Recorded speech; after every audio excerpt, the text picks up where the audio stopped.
दर्शकों, कार्यक्रम जागो ग्राहक जागो में आपका फिर स्वागत है। आज हम बात कर रहे हैं चिकित्सकीय सेवाएं और उपभोक्ता कानून पर। बातचीत के लिए हमारे साथ है उपभोक्ता मामलों के विशेषज्ञ श्री मोहन चौकसे जी। सर, कार्यक्रम कानूनी सलाह में आपका बहुत बहुत स्वागत है। हमारे दूसरे मेहमान हैं सीनियर आर्थोपेडिक सर्जन एवं एडवाइजर एमपी नर्सिंग होम एवं हॉस्पिटल एसोसिएशन डॉक्टर दीपक शाह जी। कार्यक्रम कानून में आपका बहुत बहुत स्वागत है।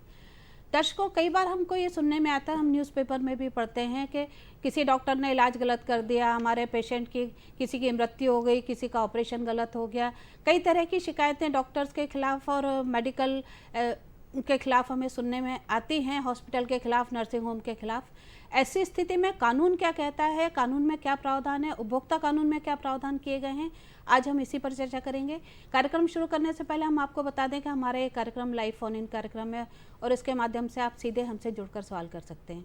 हमारा टोल फ्री नंबर है 1800-233-0040। हमारा दूसरा नंबर है 0755266049। आइए कार्यक्रम शुरू करते हैं। टोल फ्री नंबर आपको स्क्रीन पर डिस्प्ले में दिखाई देगा, आप वहां पर देख सकते हैं और जो भी आपकी क्वेरी है आप यहां कर सकते हैं। चौकसी सर, आपसे जानना चाहेंगे कि जो 2019 का उपभोक्ता कानून है, तो उसमें चिकित्सकीय सेवाओं के संबंध में किस किस के खिलाफ प्रकरण दायर किए जा सकते हैं? क्या उसमें सरकारी अस्पताल और जो ट्रस्ट हैं, चैरिटेबल ट्रस्ट, वो भी कवर्ड हैं? जहाँ तक मेडिकल सेवाओं के बारे में है, मेडिकल सेवाएं 3 तरह की हैं अभी फिलहाल। एक तो सरकारी अस्पताल हैं जहाँ पर पूरी तरीके से निःशुल्क सेवाएं हैं। दूसरा, कुछ ऐसे अस्पताल होते हैं जो किसी मरीज से लेते हैं और गरीब मरीजों से नहीं लेते हैं, अमीर मरीजों से लेते हैं जी। और तीसरे वो अस्पताल होते हैं जहाँ सभी से फीस चार्ज करते हैं। डॉक्टर्स भी इसी श्रेणी में आते हैं। कई डॉक्टर अपनी क्लिनिक में सेवाएं देते हैं और उसका चार्ज करते हैं।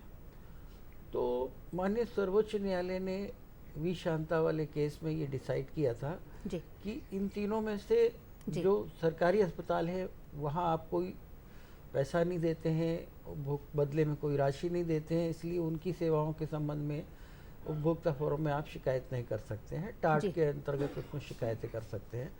और जहाँ तक दूसरा है चैरिटेबल संस्थान, जो कुछ लोगों से लेते हैं, कुछ लोगों से नहीं लेते हैं, तो इनके खिलाफ भी शिकायत प्रस्तुत की जा सकती है और प्राइवेट के खिलाफ तो हो ही सकती है, जहाँ आपने पैसा दिया है और जहाँ सेवाएं ली हैं। जी, मतलब जो सरकारी अस्पताल हैं उनको छोड़कर प्राइवेट हॉस्पिटल और जो चैरिटेबल ट्रस्ट हैं, दोनों के खिलाफ प्रकरण चलेंगे उपभोक्ता कानून के। उपभोक्ता कानून का सीधा सा प्रिंसिपल है कि जिसने आपको बदले में कोई राशि दी हो जी, तभी आप उपभोक्ता बनते हैं। बिल्कुल। तो अगर आपने उनकी सेवाएं ली और बदले में राशि दी तो आप उपभोक्ता हैं।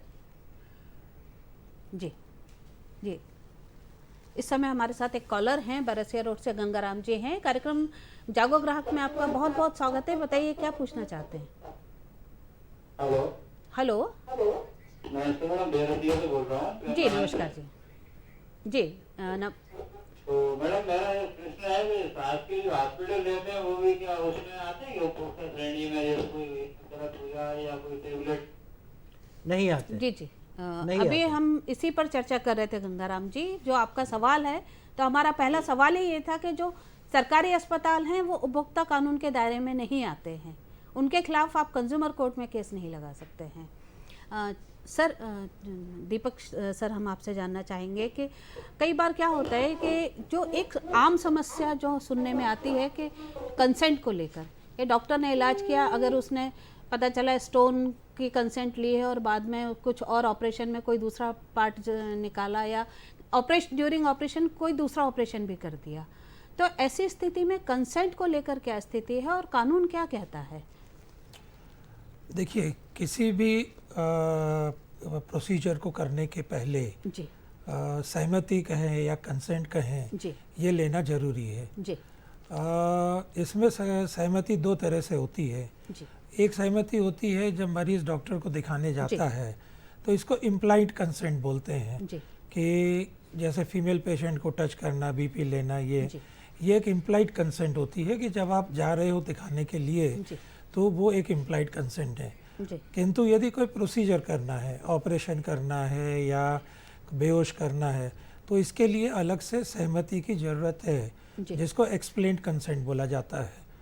नाउ एक्सप्लेन्ड कंसेंट में मरीज़ को डॉक्टर के द्वारा ये बताया जाता है कि उसको क्या बीमारी है, जी उसका क्या इलाज है, जी क्या दूसरे किसी इलाज के तरीके हैं जिससे इलाज हो सकता है। जी जैसे मान लीजिए कोई एक बीमारी है जिसमें ऑपरेशन भी इलाज है और बगैर ऑपरेशन के भी इलाज है, तो वे दोनों चीज़ें समझाई जाएंगी जी और दोनों के क्या लाभ हैं और क्या हानियां हैं जी ये समझाया जाएगा। जी जहाँ तक दूसरा प्रोसीजर करने की बात आती है कि ऑपरेशन की आपने सहमति ली एक चीज़ के लिए, जी तो ऐसा होता है कभी कभी कि ऑपरेशन के दौरान कुछ ऐसे हालात बनते हैं जी या कुछ ऐसी चीज़ें पाई जाती हैं जो मरीज़ के हित के लिए डॉक्टर को लगता है कि उसको कर लेना बेहतर है। जी तो यदि उसने पहले से ये सहमति ली है, जी। यदि ऑपरेशन के दौरान मुझे कुछ मिलता है तो उसकी सहमति भी मरीज़ दे रहा है, जी तब तो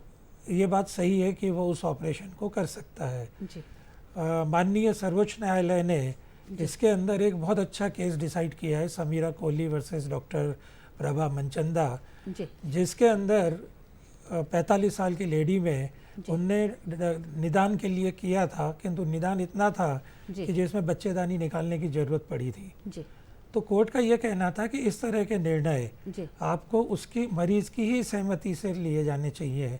जी उसके बिहाफ पे न तो उसकी मदर ले सकती है, न उसके फादर ले सकते हैं, कोई कंसेंट नहीं ले सकता है। जी हाँ, यदि कोई लाइफ थ्रेटनिंग कंडीशन है टेबल पे, जी। तो उसके लिए निर्णय डॉक्टर खुद लेके कर सकते हैं और बाद में उसको मरीज से या उसके रिश्तेदारों से उस कंसेंट को लिया जा सकता है। जी आपने बहुत अच्छे से एक्सप्लेन किया कंसेंट को कि कंसेंट कब ली जा सकती है, किस स्टेज पर। जी इस बीच एक कॉलर लाइन पे आ गए, हम उनका सवाल लेते हैं। कार्यक्रम जागो ग्राहक जागो में आपका स्वागत है, बताइए क्या पूछना चाहते हैं।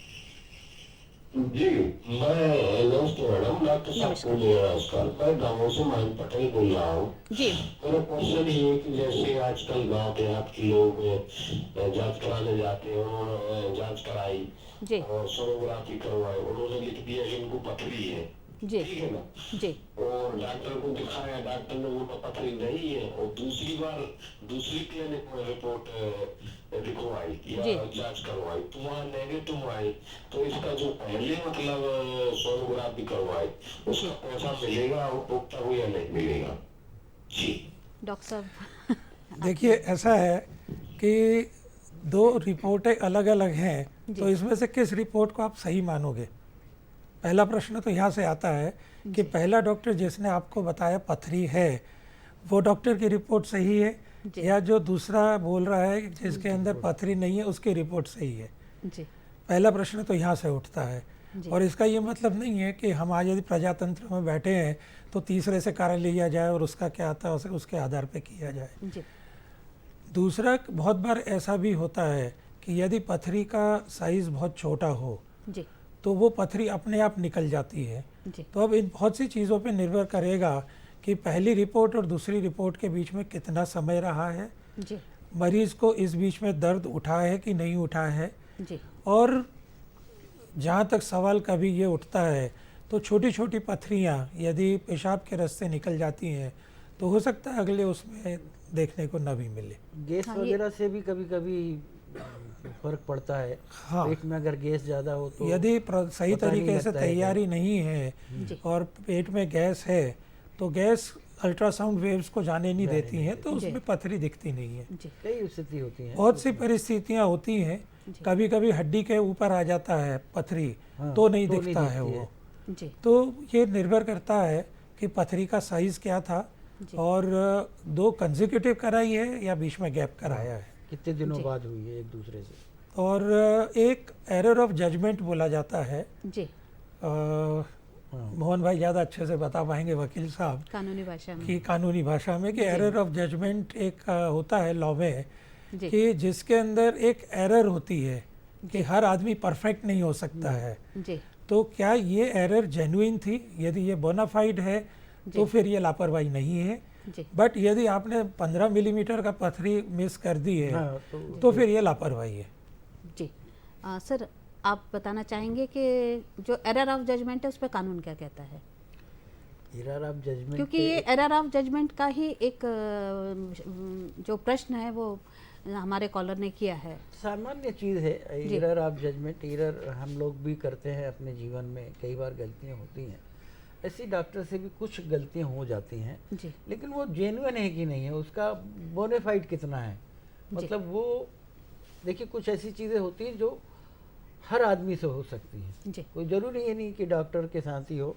बहुत सारी गलतियां ऐसी होती हैं जो सामान्य रूप में हो जाती हैं, जी आदमी देखना भूल जाता है, या तो उसको अपन एरर ऑफ जजमेंट मान के उसको। देखिए इसके अंदर थोड़ा सा एक चीज़ और मैं बताना चाहूँगा जी कि जो लापरवाही की परिभाषा है, जी यदि हम उसमें जाते हैं जी तो कानून ये सोचता है कि एक आम आदमी जी उसी सर्कमस्टांसेस में जो निर्णय लेता, जी यदि वो निर्णय लिया है जी तो फिर ये लापरवाही नहीं है।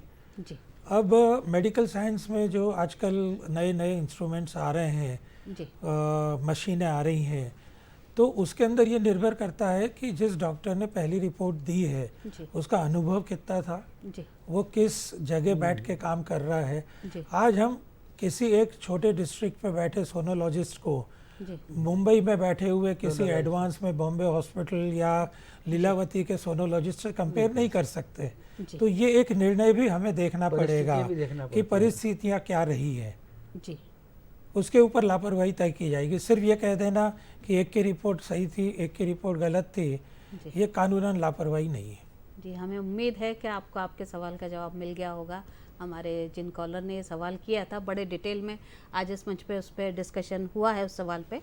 चौकसी जी आपसे जानना चाहेंगे कि कई बार ये देखने में आता है कि किसी पेशेंट का इलाज करते समय यदि कोई लापरवाही हुई है तो लोग केस दायर करना चाहते हैं, पर उनको ये समझ में नहीं आता कि केस कहाँ दायर करना चाहिए। हॉस्पिटल मुंबई का है, इलाज मुंबई में हुआ, पेशेंट भोपाल में रहता है, भोपाल से मुंबई इलाज कराने गया, तो जो अभी कानून है 2019 का, उसके हिसाब से वो कहाँ शिकायत कर सकता अभी है? 2019 के कानून में एक बहुत बड़ी सुविधा उपभोक्ताओं को दी गई है। जी उसमें ये कहा गया है कि जहां उपभोक्ता निवास करता है वो वहां पे शिकायत दायर कर सकता है, भले जी। उसने इलाज कहीं भी कराया हो। जी पहले थोड़ी रेस्ट्रिक्शन थी, अलग तरह का कानून था, लेकिन अब तो क्लियर हो गया है जी कि जहां उपभोक्ता रहता है सामान्यतः जी वहाँ पे शिकायत कर सकता है, भले उसने इलाज बम्बई कराया हो, भले दिल्ली कराया हो, जी कहीं भी कराया हो, उसकी शिकायत अपने गृहनगर में कर सकता है। जहाँ तक शिकायत के साथ क्या क्या दस्तावेज लगने हैं, तो ये तो खुद शिकायतकर्ता को डिसाइड करना है कि वो दर्शकों अपने आप हेल्पलाइन नंबर देख सकते हैं, हमारे स्क्रीन पे डिस्प्ले हो रहा है। कंज्यूमर हेल्पलाइन नंबर है 1800114400। अगर आपको कोई समस्या है तो आप इस नंबर पे कॉल कर सकते हैं और अपनी समस्या का समाधान कर सकते हैं। सर हाँ, आप तो सवाल जैसे का मैंने बताया कि कंज्यूमर जहाँ रहता है वहाँ शिकायत दायर कर जी। सकता है, और कंज्यूमर अपनी हमारा शिकायत- दूसरा नंबर भी डिस्प्ले में आपको दिखाई दे रहा होगा। ये जागो ग्राहक जागो का हेल्पलाइन नंबर है और इस पे आप एसएमएस करके अपनी समस्या का समाधान कर सकते हैं।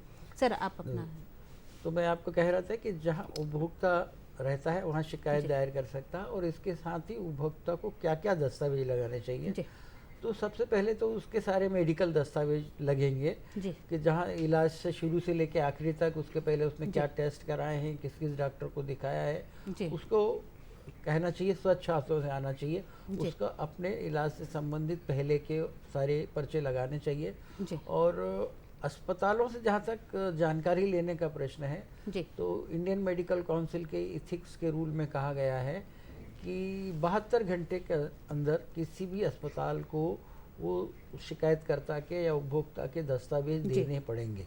ये कानून है, इसलिए आप उस कानून का उपयोग कर सकते हैं जी और अपने दस्तावेज जहाँ भी आपने इलाज कराया उनसे प्राप्त कर सकते हैं।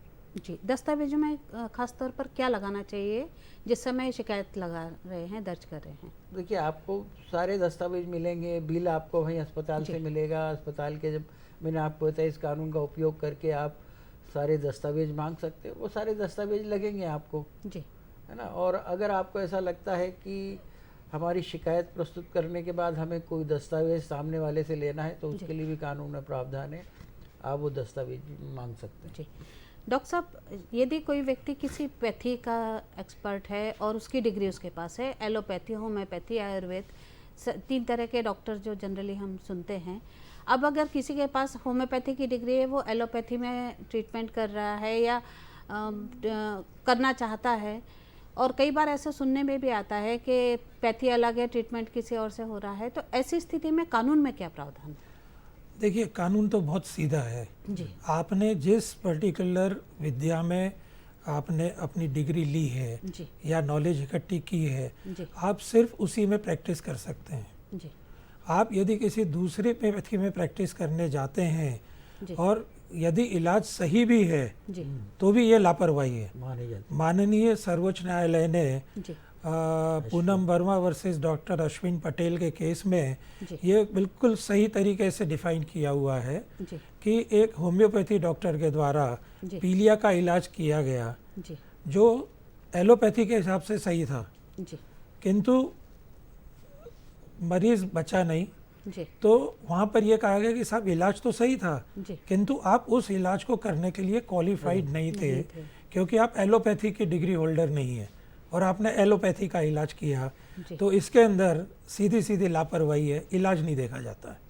जी, बहुत अच्छी जानकारी दी डॉक्टर साहब आपने कि जिसके पास जो डिग्री है, जो जिस फील्ड का है, वो उसी में इलाज कर सकता है, किसी दूसरे में नहीं कर सकता जी। है। चौकसी सर, आपसे जानना चाहेंगे कि यदि चिकित्सक की लापरवाही में किसी को कोई क्षति होती है, डेथ हो या किसी तरह के कोई दूसरी हानि हो, तो उसमें जो क्षति का आकलन होता है वो कानून के हिसाब से जो केस लगते हैं कंज्यूमर कोर्ट में, किस तरह से आकलन किया जाता है? देखिए, कोई भी नुकसान हो या मृत्यु हो, इसका आकलन जज प्रकरण की जब विवेचना करते हैं तो सारी चीज़ें देखते हैं। आपने कहाँ इलाज कराया है, कितना पैसा आपने खर्च किया है, ये भी एक फैक्टर होता है। वैसे मृत्यु के मामले में जो साधारण न्यायालयों में कंपेंसेशन डिसाइड होता है, एमएससीटी मोटर व्हीकल के केसेस में जब डेथ हो जाती है, तो उसमें जो प्रिंसिपल लागू होते हैं वही यहाँ पे भी लागू होते हैं। पर सामान्यतः एक बात तो पक्का मान के चलिए कि जो नुकसान हो गया है, कोई भी क्षतिपूर्ति उसकी तो नहीं कर सकता है। बिल्कुल, है ना। जैसे कोई व्यक्ति कहे कि मैं तो वो मर गया है साहब, वो तो मेरे को वापस ला के दो जिंदा, वो तो संभव नहीं है ना। बिल्कुल। केवल एक भरपाई करेंगे, वो भी ऐसे टोकन, ऐसा नहीं कि वो बिल्कुल साहब मेरा आदमी तो लाखों करोड़ों का था, मेरे लिए तो था कम से कम, जी। तो आप वो ही दिला दो, ऐसा नहीं होता है। तो अपन एक सामान्यतः आकलन करते हैं कि उसके ना रहने से कितना नुकसान होने की संभावना है, तो वो एक क्षतिपूर्ति होती है। क्षतिपूर्ति का मतलब क्षतिपूर्ति होता है, ऐसा नहीं कि पूरी तरीके से अपन उसको जो नुकसान हुआ उसको रिप्लेस करते हैं। जी। तो यहाँ पे वही प्रिंसिपल जो मोटर व्हीकल के केसेस में सामान्यतः होते वो होते हैं। अदरवाइज एक सामान्य जजेस अपने हिसाब से एक आकलन कर लेते हैं कि इतना नुकसान, इसकी पर्याप्त क्षतिपूर्ति लमसम में हाँ, जो भी है लमसम परिस्थितियों के हिसाब से। परिस्थितियों के डॉक्टर साहब, आपसे जानना चाहेंगे कि एक ही मर्ज का अलग अलग तरीके से इलाज होता है और किया जा सकता है, ऐसे में यदि लापरवाही होती है तो वो कैसे तय की जाएगी, कैसे तय होगा कि लापरवाही हुई है? देखिए, मुझे ऐसा लगता है कि आपके पूछने का मकसद ये है जी। कि मान लीजिए किसी एक चीज़ का इलाज ऑपरेशन है और ऑपरेशन के बगैर है, और यदि ऑपरेशन का इलाज किया गया या बगैर ऑपरेशन के किया गया और परिणाम नहीं मिला, तो क्या ये लापरवाही है? मुझे ऐसा लगा शायद आप ये पूछना चाहती हैं। बिल्कुल। इसमें ये निर्भर करता है कि जो इलाज उस डॉक्टर ने किया है, जी। क्या वह मेडिकल स्कूल्स जो हैं या जो टेक्स्ट बुक्स हैं, जी। उसके हिसाब से वो इलाज है कि नहीं है। जी। ऐसा नहीं हो सकता है कि डॉक्टर अपनी इच्छा से कुछ भी इलाज कर ले जी। और फिर उसको कहे कि नहीं, ये तो मैं ट्राई कर रहा था। जी। आपको जो इलाज बुक्स बोलती हैं, जी। अब जैसे हम अस्थि रोग में बात करें फ्रैक्चर के लिए, तो उसमें रॉड भी डल सकती है, प्लेट भी हो सकती है, प्लास्टर भी हो सकता है, अलग अलग तरीके हैं। अब सवाल ये है कि यदि किसी का इलाज ऑपरेशन ही है, जी। उस हड्डी को जोड़ना ही नहीं है प्लास्टर में, तो भले ही उसने सिर्फ प्लास्टर किया है तो भी ये लापरवाही है। ऐसा नहीं है कि सिर्फ ऑपरेशन ही लापरवाही गिनी जाएगी। जी। और उसको दूसरे तरीके से लें, यदि उसने रॉड डाली और हड्डी नहीं जोड़ी, तो यदि ये उसके ऊपर इल्ज़ाम लगाए हैं कि प्लेट कर देते तो जुड़ जाती, तो ये देखा जाता है कि क्या रॉड और प्लेट दोनों के इलाज मेडिकल साइंस के हिसाब से सही है कि नहीं है। यदि दोनों सही हैं जी तो फिर ये लापरवाही नहीं है। जी और यदि यह है कि किताब बोलती है या स्टैंडर्ड बुक्स बोलती हैं कि इसमें प्लेट होना चाहिए जी और उनने प्लास्टर कर दिया या रॉड लगा दी, तो फिर इसको लापरवाही गिना जाएगा। जी। सर, एक सवाल जो अभी थोड़ी देर पहले हम चर्चा कर रहे थे, आपने बताया था कि जो सरकारी अस्पताल हैं वो कंज्यूमर की परिभाषा में, कंज्यूमर एक्ट की परिभाषा में उनको नहीं रखा गया है। क्या कारण है उसके पीछे कि उनको क्यों बाहर कर दिया गया कंज्यूमर की परिभाषा से? देखिए, कंज्यूमर का सीधी सीधी परिभाषा ये है कि जी। जो व्यक्ति कोई सेवाएं या कोई वस्तु खरीदता है जी। उसके बदले में कुछ राशि उस व्यापारी या उस संस्थान को अदा करता है। जी, ये तो कंज्यूमर सीधा कंज्यूमर की परिभाषा है। जी। कंज्यूमर वही है, जी भाई मैं बाजार में गया तो मैं कोई चीज़ खरीद के ला रहा हूँ तो उसके जी। बदले कुछ दूंगा, जी और अगर मैं वैसे ही मुफ्त में उठा लाया हूँ तो फिर मैं कंज्यूमर नहीं हूँ, जी। क्योंकि मैंने बदले में कुछ दिया नहीं है। ऐसे ही अगर कोई सेवाएं ली हैं आपने और कुछ पैसा नहीं दिया है जी तो फिर आप कंज्यूमर नहीं हैं। जी तो ये प्रिंसिपल सब जगह लागू होता है। जी बस सुप्रीम कोर्ट ने ये कहा है कि ऐसे मरीजों से जहाँ कुछ लोगों का नहीं इलाज में पैसा नहीं लेते हैं और कुछ जी। लोगों से लेते हैं, उसमें उन्होंने कहा भाई आप अंततः करते तो बिजनेस ही हैं, जी आप किसी से तो लेते हैं ना, जी भाई आप प्योरली चैरिटेबल नहीं है या बिल्कुल धार्मिक नहीं है, जी। इसलिए उसमें कंज्यूमर माना है। अदरवाइज तो जहाँ आपने पैसे दिए हैं जी। वहीं आप कंज्यूमर हैं। क्योंकि कंज्यूमर की परिभाषा में ही नहीं। प्रतिफल के बिना नहीं है, बिना आपके उपभोक्ता इसीलिए नहीं। सरकारी उसको नहीं माना नहीं गया। माना। डॉक्टर साहब, संक्षिप्त में आपसे चलते चलते जानना चाहेंगे कि लॉ का एक प्रिंसिपल है कि प्रकरण की परिस्थितियां खुद बोलती हैं। मेडिकल केसेस में आप इसको कैसे देखते हैं? देखिए, परिस्थितियाँ बोलती है, इसका ये मतलब है कि कुछ ऐसी चीज़ें हैं जी। जिसको आपको प्रूव करने की ज़रूरत नहीं है। जी राम का ऑपरेशन होना था, श्याम का कर दिया। जी दाहिने साइड का ऑपरेशन करना था, बाएं साइड का कर दिया। जी सबसे फेमस श्रीदेवी की मदर का जो है जी राइट साइड पे ब्रेन ट्यूमर था, लेफ्ट साइड पे ऑपरेट कर दिया। जी या आपका मरीज का ऑपरेशन होना था अपेंडिक्स का और यूट्रस का कर दिया। जी तो ये वो सरकमस्टांसेस हैं, या जैसे पेट में कोई कैंची छूट गई, तो ये वो सरकमस्टांसेस हैं जिसमें लापरवाही प्रूव करने की जरूरत नहीं है। लापरवाही तो अपने आप प्रूव अपने हो आप रही सिद्ध है, हो गई, बिल्कुल। है ना। तो ऐसे बहुत से कारण हैं। जी अब वो एक फेमस टेबल टेनिस चैंपियन रहे हैं, जी जिनको ऑक्सीजन देना था उसकी जगह नाइट्रस दे दी गई। तो मतलब अपने आप में ये चीज़ें समझ में आती हैं जी कि आपका पैर राइट साइड का कैंसर के कारण एम्पुटेशन करना था, लेफ्ट साइड का कर दिया। तो ये वो सरकमस्टांसेस हैं जिसमें प्रूव करने की ज़रूरत नहीं है, अपने आप परिस्थितियाँ बोलती है कि लापरवाही है। जी बिल्कुल। बहुत बहुत धन्यवाद डॉक्टर साहब, आपने मेडिकल साइंस और मेडिकल सर्विसेज के बारे में बहुत अच्छी जानकारी दी। चौकसे सर, आपको भी बहुत बहुत धन्यवाद, आपने उपभोक्ता कानून के बारे में बहुत अच्छी जानकारी दी। दर्शकों, जैसा कि आज की चर्चा में हमने देखा, जो हमारा आज का विषय था चिकित्सकीय सेवाएं और उपभोक्ता कानून, तो उपभोक्ता कानून में प्राइवेट हॉस्पिटल और जो भी चैरिटेबल ट्रस्ट हैं वो सभी आते हैं। और यदि ऐसा लगता है कि कोई लापरवाही हुई है तो जो व्यक्ति जहां है वो वहां रहकर भी शिकायत कर सकता है नए कानून के हिसाब से। उसके लिए ज़रूरी नहीं है कि जहां हॉस्पिटल है उसे वहीं करना पड़े। हमें उम्मीद है कि आज के इस कार्यक्रम से आपको इस कानून के बारे में जानकारी मिली होगी। आज हम आपसे यही विदा लेते हैं, अगले में फिर आपके सामने उपस्थित होंगे। तब तक के लिए आज्ञा दीजिए, नमस्कार।